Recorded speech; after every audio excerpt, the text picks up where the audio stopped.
Bloody hell. Look at the state of that. The hair is something I'm quite happy about, actually. I come in, get it blow dried every morning. The facial hair, on the other hand, not keen on that. I've had a lot of people say, quite a new one actually recently, nose neighbour.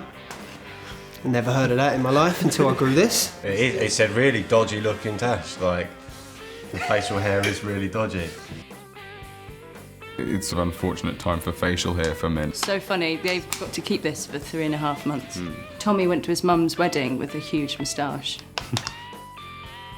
The 70s look has several different looks. It was the first time that people had hair dryers at home. Obviously, the image that we had is where Jane ended up, which was the Helen Mirren character. Most girls had quite long hair in the 70s. Whenever I have my hair down, I love it and I just kind of want to flick it everywhere. The 70s police cars are actually, I think they're quite funny, like they're quite like twee. Not like the CID cars are quite cool. Definitely feels like you're in the 70s and you're in that decade, and it does definitely help with the whole kind of vibe. We're shooting scenes of me in the car in London streets.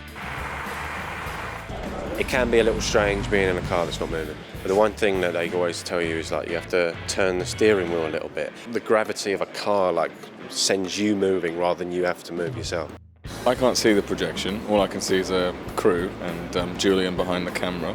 So you've got to really use your imagination. Just look fantastic, and it just helps you get into character. You just look around and you are in 73. You don't have to imagine it, which is it's helpful for us, definitely. The story in Tennison starts in 1973 because that's when the women's force became integrated with the men. Prior to that, mostly they dealt with domestic incidents and doing traffic and things like that. When this kind of integration happened, then I don't think they really got any warning that it was going to happen at all, and it happened really quickly. They didn't get a lot of training, so it was like they were kind of thrown into the deep end. I need a uniform presence at a next of kin visit. I haven't done one of those yet. Well, can you find me another plonk then? Oh, no, I didn't mean it. I'll do it. I think what's been quite rewarding is Stephanie, Sam and some of the others asking me, you know, about what that period was like, and quite often, was it really like that? And I said, yeah, it was. They want to get it right.